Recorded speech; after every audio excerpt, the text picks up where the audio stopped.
pernyataan itu berbeda dengan apa yang dia lakukan, yaitu menindas Yogyakarta dan Surakarta.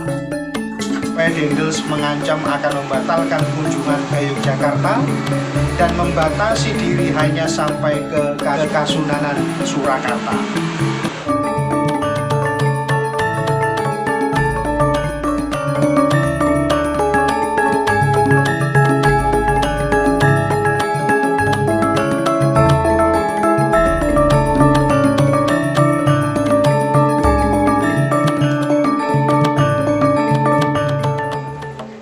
Assalamualaikum warahmatullahi wabarakatuh, saudaraku yang berbahagia. Selamat berjumpa kembali dengan saya dan kawan bersyukur hendaknya senantiasa kita aturkan kepada Allah Subhanahu wa Ta'ala dengan membaca Alhamdulillahirabbil alamin. Saudaraku, untuk di video saya kali ini saya akan melanjutkan kembali membaca sejarah ringkas Pangeran Diponegoro dan Perang Jawa dari buku yang dituliskan oleh Bapak Wardiman Joyonegoro. Dan untuk di video yang kemarin ada di bagian 8, saudaraku. Dan untuk kali ini kita akan tetap membacanya di bagian yang ke-9, yaitu tentang pemerintahan Marskal Herman Willem Daendels tahun 1808 sampai tahun 1811. Saudaraku, kita lanjutkan.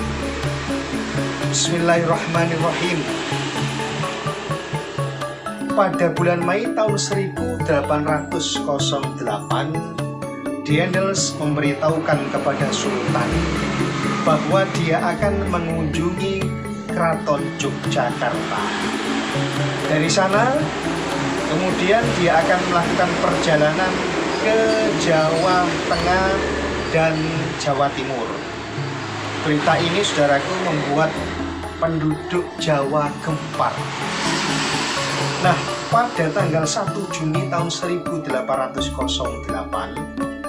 Sultan langsung mengadakan persiapan militer besar-besaran, melatih pasukan dan memanggil pasukan wajib atau prajurit arahan dari para bupati wilayah timur untuk datang dan mengambil bagian dalam defil pasukan besar-besaran di pesanggerahannya di Rojo Winangun. Putra mahkota, yaitu ayahanda Pangeran Diponegoro, diberi tugas memimpin apel umum di hadapan Presiden baru, Peter Engelhard, dan pejabat tinggi Belanda. Pangeran Diponegoro saat itu masih bernama Onto Wiryo, saudara. Dia bertindak sebagai komandan regu pasukan berkuda dalam batalion yang berjumlah 763 prajurit, bagian angkatan bersenjata ayahnya. Kemudian, saudaraku, kita memasuki judul baru, yaitu Keraton Yogyakarta diperas. Tahun kedua pemerintahan Daendels, hubungan antara Belanda dan Keraton Yogyakarta semakin parah. Salah satu masalah adalah urusan pelik seputar permintaan uang oleh Daendels kepada Sultan. Pada tanggal 22 Desember tahun 1808, Gustav Wilhelm Weiss tahun 1771 sampai 1811, yaitu duta sebagai residen Yogyakarta tahun 1808 sampai 1810 di Yogyakarta, menulis surat kepada Sultan Hamengkubuwono II meminta sejumlah uang sebagai tanda perikatannya dengan pemerintah Belanda untuk keperluan dana perang yang sedang dipimpin oleh Gubernur Jenderal. Tidak ada catatan mengenai jawaban Sultan tentang permintaan itu, namun dari sumber lain diketahui bahwa Daendels mendapat 200.000 dolar Spanyol dari keraton selama pemerintahannya. Menurut Babat Yogyakarta, Sultan telah terlebih dahulu memberikan perhiasan emas senilai 50.000 gulden dan berbagai hadiah resmi lainnya melalui Patih Yogyakarta di Semarang akhir September tahun 1808. Penyerahan itu dilakukan sewaktu delegasi-delegasi keraton yang masing-masing dipimpin oleh para patih menyampaikan penghormatan kepada Gubernur Jenderal baru. Setelah pemerasan tersebut, pada bulan Oktober tahun 1808, Daendels masih memberi pernyataan dalam maklumatnya kepada patih di Semarang bahwa pemerintahannya mewakili pemerintahan baru Eropa pasca revolusi yang arif, suatu pemerintahan yang jantung hatinya adalah kesejahteraan rakyat. Pernyataan itu berbeda dengan apa yang dia lakukan, yaitu menindas Yogyakarta dan Surakarta. Sementara sejumlah perundingan mengenai sumbangan Yogyakarta untuk dana perang Daendels sedang berlangsung, masalah tata upacara juga belum terselesaikan menjelang kedatangan Gubernur Jenderal tersebut ke Yogyakarta pada tanggal 29 Juli 1809. Sultan masih bersikuku mempertahankan bahwa dia tidak akan duduk sejajar dengan residen. Persiapan militer menyambut kedatangan Daendels makin intensif dilakukan dalam suasana tegang. Pangeran Diponegoro juga dipanggil untuk menjadi komandan pasukan Kadipaten atau Kediaman Putra Mahkota yang terdiri dari 1.000 prajurit. Pangeran Diponegoro bersama dua adiknya, yaitu Adinegoro dan Suryo Bronto, berangkat ke Kalasan sebagai utusan Putra Mahkota untuk menyambut Daendels yang datang dengan seragam lengkap sebagai marskal dalam tentara Kaisar Prancis Napoleon Bonaparte. Berbagai kendala mengenai aturan penjemputan juga muncul, sampai Daendels mengancam akan membatalkan kunjungan ke Yogyakarta dan membatasi diri hanya sampai ke Kasunanan Surakarta.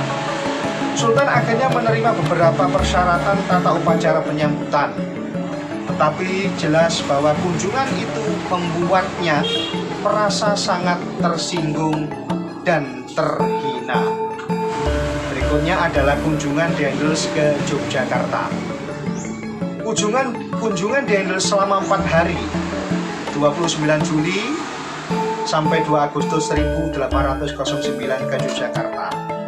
Walaupun diliputi ketegangan dan kecurigaan dari pihak keraton, diharapkan adanya faedah yang mungkin didapat. Berbagai topik pembicaraan antara Sultan dan Daendels antara lain menyangkut hasil tanaman ekspor dan pertanian di wilayah-wilayah kerajaan serta kewajiban-kewajiban Sultan dalam hal pemerintahan. Kunjungan tersebut syarat pujian dan secara resmi terlihat adanya persahabatan, tapi semua itu hanya lahiriah. Pertemuan itu tidak menghasilkan saling pengertian yang dalam. Pangeran Diponegoro dalam bapaknya mengungkapkan dengan satu kalimat mengenai kunjungan itu, yaitu banyak omong tetapi tidak ada buktinya. Bagaimanapun, Sultan tetap merasakan penghinaan berkaitan dengan susunan tempat duduk dan kurangnya sikap hormat dari sang Gubernur Jenderal. Kunjungan itu hanya meneguhkan keyakinan Sultan bahwa seharusnya dia tidak boleh memberi hati sedikit pun dalam urusan tata upacara. Setelah kunjungan Daendels ke Keraton Yogyakarta, meningkatnya suasana ketegangan sebagaimana disebarkan kepada masyarakat ternyata tidak bertahan lama. Sultan merasa pertarungan dengan pemerintah kolonial Belanda tidak bisa ditunda lebih lama lagi. Dia pun memutuskan untuk meningkatkan kesiagaan militernya. Sultan pantas merasa cemas. Pada 30 Desember Dendels menulis surat keluhan mengenai meningkatnya berbagai pelanggaran perbatasan yang dilakukan oleh penduduk Yogyakarta. Menurut Dendels, para bupati Yogyakarta di daerah dekat perbatasan kerjasama dengan para perampok dan menampung barang rampokan.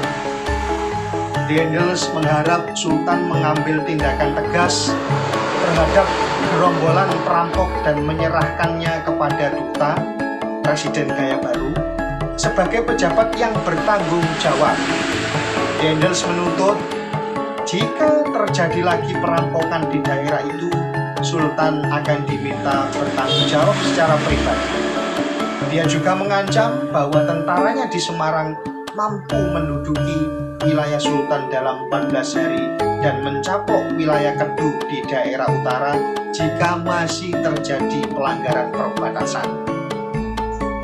Bagi Sultan, sudah lewat masanya untuk terus bersikap mengalah kepada pemerintah kolonial Belanda.